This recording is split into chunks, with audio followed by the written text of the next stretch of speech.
What's up, everybody, and welcome to another episode. Hit the like button, subscribe to my channel, and share the video. Hit the join button and become a member. Why? Well, members get exclusive content. Hit the bell icon on my channel so that you'll receive a notification every time that I drop a video, and you can go and check the video out. Remember to subscribe to the channel and tell a friend, a family member to subscribe to the channel and share the videos. Let's get into it. Once again, this story takes us to the Los Angeles County Jail, replete and suffused with turmoil, strife, and violence. Constantly. It's just incessant, nonstop bloodshed. And here, the young homie from Duroc is there. I brought you a story about the young homie from Duroc before. He has the heart of a lion, not necessarily a big dude, not necessarily a small dude either, about 5'8.5", 5'9", with a little weight on him, but not anything to write home about. And here is a young, or actually, can't say young, maybe at that time he was 36, 37 years old, 35 maybe. A dude from PDL, Pasadena, Denver Lanes. And he had size on him and stood about 6 feet tall. Some people said that he wasn't all there. He used to be inside of his cell, shadow boxing to himself, hitting the air and talking to himself. In fact, he had a fight with his cellie, who was also a blood. Then he had a fight with his cellie, who was a Crip. This dude was on a rampage, and no one could calm him down or talk sense into him. This dude from PDL, he was just in there squabbling. But again, he was doing it in a way that led people to think that he needed some sort of mental help. Seriously. Because again, he's walking around talking to himself and mumbling, and then will mumble something to someone else. It was a little weird. I was there. I saw some of this myself. And one day, coming down a tier, me and a young homie from Duroc and some others, the dude out of nowhere was in his cell shadow boxing and told the homie from Duroc that he needed that they was going to have to squabble. The homie from Duroc never wanted to turn down anything that I've ever seen. It immediately took him up on his offer and went inside of his cell, and they squabbled.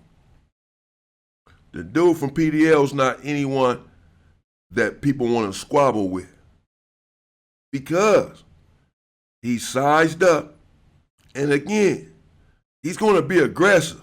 I can tell that just by his demeanor and him mumbling and acting all crazy. But the homie from Duroc, well, he held his own in that first squabble. They had a fight right there in the cell, and it was okay for the homie from Duroc as well. However, the dude from PDL, well, he didn't want to leave it there. So he told the young Duroc that he needed that squabble one more time, that he wanted to fight him again. Young Duroc never wanted to turn it down, could not turn it down, wasn't going to turn it down. Said, all right, but I'm sure he did not want to fight this dude again. Who the hell does? Jeez, just let it be now. Because the dude is crazy. But they went on and squabbled again. This time, the young homie from Duroc, he had a couple of lumps on him upon the face area. They didn't look all that good either. So clearly, the dude from PDL got the best of him this time, which is, I'm sure, he had intended on doing. Obviously, he didn't feel like he had won that first fight.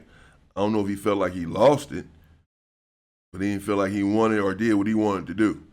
So he went in his cell and began to practice some more, his cellies were saying, with the air, shadow boxing. and then said he needed that second fade. And this time, whatever he was in his cell doing with his practicing sessions, it worked. Not long after the second fight, the dude from DL left the module. I don't know if he went home or went to prison, I don't recall. But he left. A couple of days later, another blood came. And I believe he too was from PDL. Raccoon was there as well. Raccoon, I'm going to bring y'all a couple of stories about Raccoon. That's the homie though. He a Crip out of the valley. I forget which one. I'm going to have to think about it. Y'all probably have to tell me in the comments. I'm sure y'all know who I'm talking about. I'm going to ask Fat Chops. Fat Chops, no. I just forgot. It's not OVG, but it's like a well-known hood out there though. But I'm going to bring y'all some stuff about Raccoon there in the Los Angeles County Jail. He got into it at the Altadena blocks one time and the shit went crazy. But there was Raccoon and some other Crips, some other Keyways in the module. And not too many Bloods were there in the module, just a couple. And here comes the dude from PDL. Now, young Durock is upset at how the second fight went. Probably upset that he had to fight him a second time to begin with. Whatever the situation, he is not happy. And so when the dude from DL comes into the module, he immediately devises a plan. He didn't tell anyone anything. He didn't tell the dude from DL, we got to squabble and this and that. He had more sinister intentions. We got inside of the mini day room 3 or 4 days after the Damu had pulled up to the module. There in the mini day room, Durock pulled me over. He didn't pull anyone else over. And whispered in my ear and said, hey, big homie, big bro, I just want to let you know that I'm about to squabble this dude right here. You might want to go to your cell, bro, because, they're going to put it off on you. They might try to put it off on you. They think you the big old shot caller and all that, bro.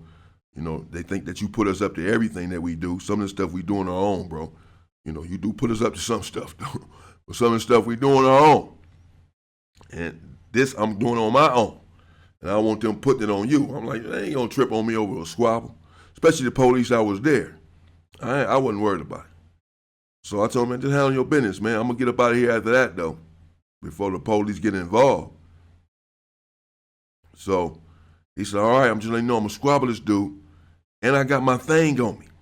That's all he said. He just said, and I got my thing on me, big bro. I said, all right, I figured that. Figure you're gonna have a thing on him. He did not say that he was about to use the thing.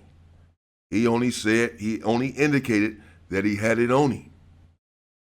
He ran over there where the dude was sitting down on the bench. And right when he was sitting down, all he did was sock him. He fired on him while he was sitting down, bam. And then he pulled out the tool and hit him right in the neck, bro. Bam! I said, oh my fucking goodness. He did not say he was going to hit. He didn't hesitate. He already knew what he was going to do. When he said he had the thing, he already knew this dude from Durock, I'm telling you. He was really in there, and he was a rider. I ended up being in a hole with him in Centinela, and they transferred him out because he got to some shit up there. I told y'all this before. And the dude didn't even know he was leaking at first. He just thought, because at first, he did just punch him. He fired on him. That was really just the decoy, though. That was the disguise.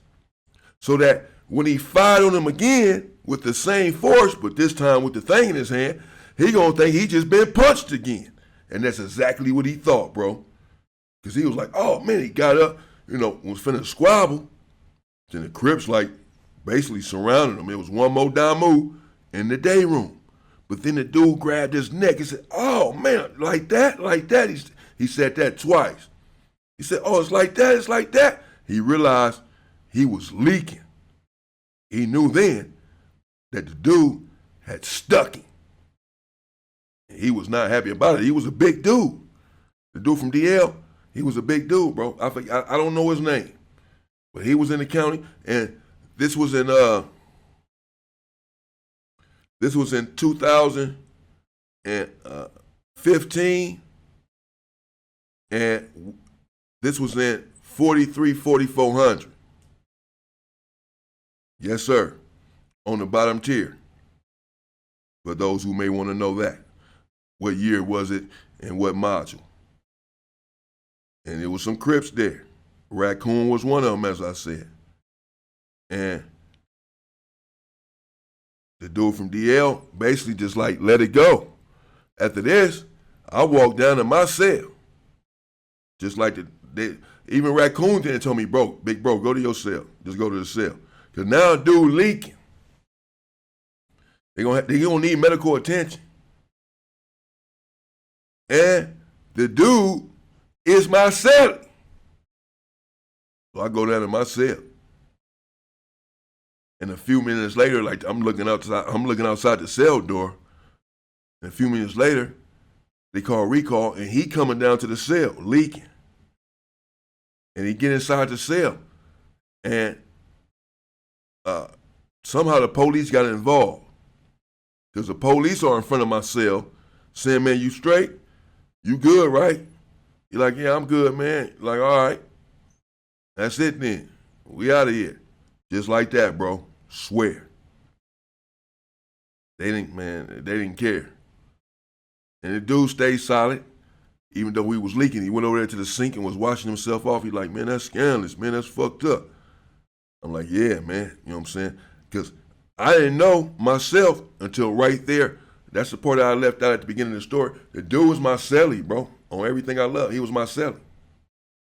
So, you know, the homie from Durock probably didn't want to tell me prior, not thinking that I would tell him, but just he would see us talking or whatever. He didn't want to come to the cell door and tell me. So he waited till we got to the day room because it just happened a couple of days after the dude had pulled up. And I did tell him when he pulled up that he probably gonna have to have a couple squabbles. I told him that. I said, dude down there from Durock just squabbled your homie twice. And the second time, he got the best of him. He gonna want to fade you, bro. He gonna want to squabble with you. I'm letting you know that right now. And probably some other Crips gonna want to squabble with you too, because there ain't that many down moves in the module. Are they gonna take advantage of that? Are they gonna take advantage of the situation, the Crips? Yeah. More than likely. That's just what it is. That's how it go, man. That's how they be doing it sometimes. Especially a certain faction. As I told you before, they really invented the pack outs. No head up squabbles. At any rate, I did forewarn him and let him know. Didn't have to do that. Just that the history of what had just transpired right here on the tier with the two squabbles with his homie. So I did let him know. Pretty much be ready for a fight or two, bro, for sure. This is basically like you in the Crip module. Be ready for a couple fights. But I did not prepare him for that. Hell, I wasn't prepared for that. The young homie just came and told me, man, I got my thing. I'm finna squabble this dude down, bro. I'm just letting you know. Get up out of here. Just go to the cell. I'm like, nah, I ain't going to the cell.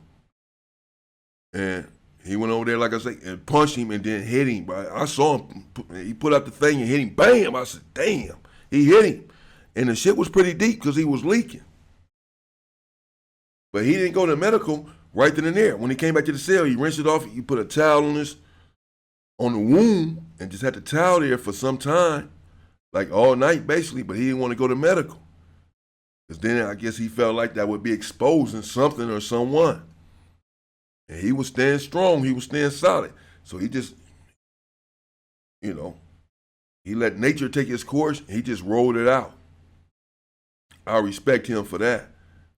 And as I said, coming up, I'm going to bring you a story about the same young homie from Durock who got into it with a Southsider in the shower, over the shower. And it went up. He took off on him right there, bro. The shit was crazy. That he was in there doing this sort of stuff right here, but he wasn't looking for trouble. I never seen him look for trouble. But after that situation with the two squabbles, I do believe he had took that personal and sort of went on a rampage. I'm going to bring you some of that content soon. In the meantime, stay free, people.